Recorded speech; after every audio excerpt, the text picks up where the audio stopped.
Hello everyone, Pallytime here with TGN.TV. In today's video, I'm going to be giving you guys both a melee and ranged guide for the Pursuer.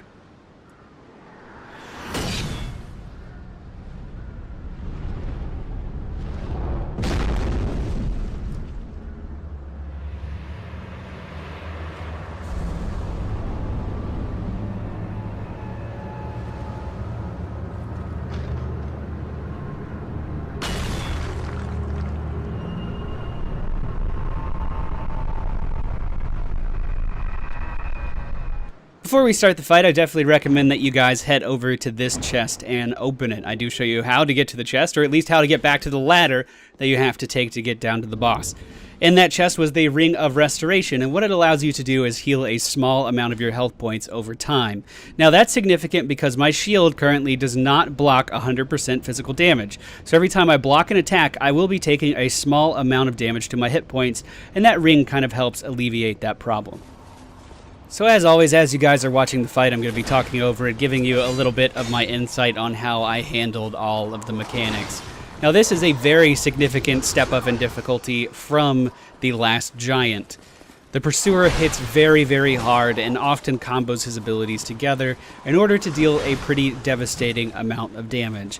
I definitely recommend that you're using your shield to its full potential. He will still do damage through your shield, as I mentioned, if it doesn't block 100% physical damage, but it does help out in the long run. Just make sure you're not holding down the block button constantly, or you will get your guard broken like I just did there. As far as his mechanics, he does have a few interesting ones.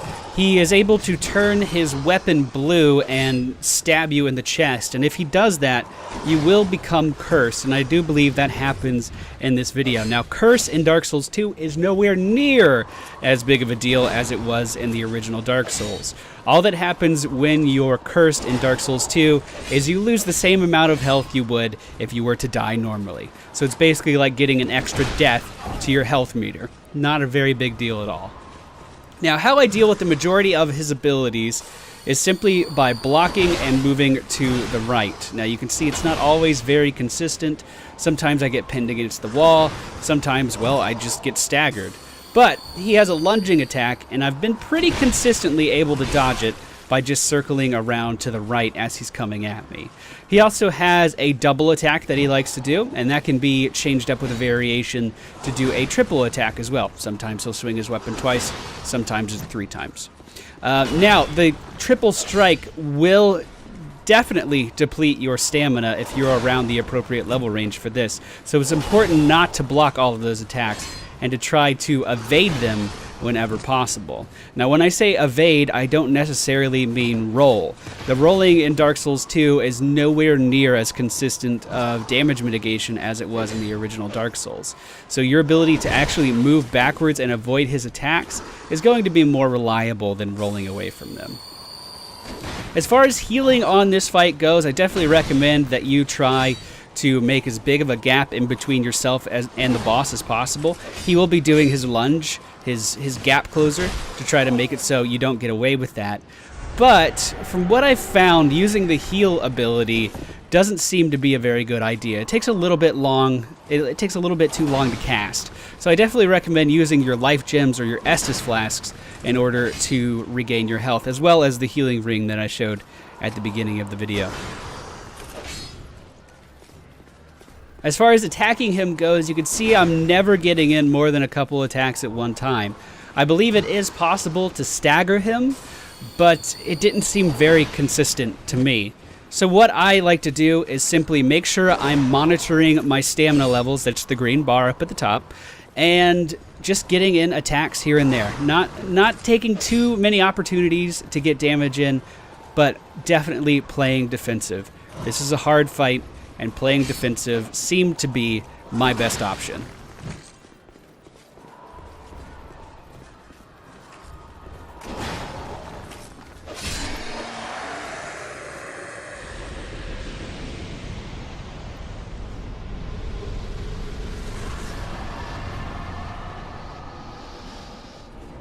Now let's take a look at the fight from a caster's point of view.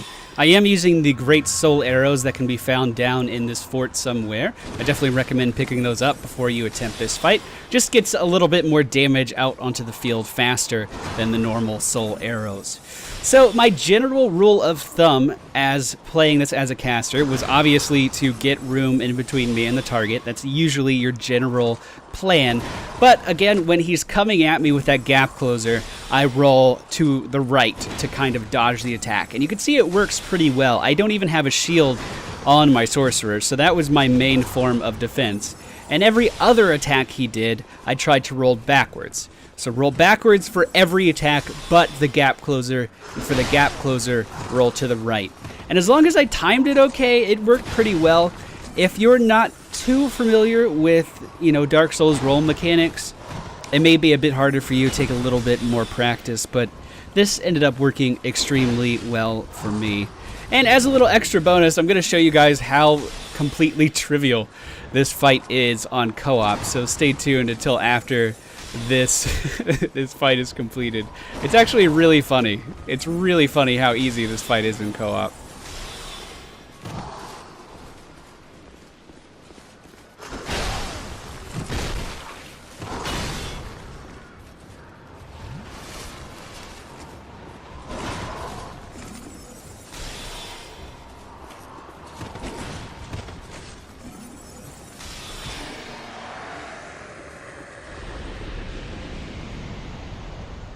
So when you're doing this fight in co-op, all you really need to do is have someone get the attention of the boss with a shield and just sit there and tank his abilities while your co-op partners run over to the ballistas and deal a massive amount of damage. Now, the only problem with this strategy is you can't really line these things up, and as you just saw, he can destroy them. So it's important to keep the boss away from these ballista, but they do such an incredible amount of damage.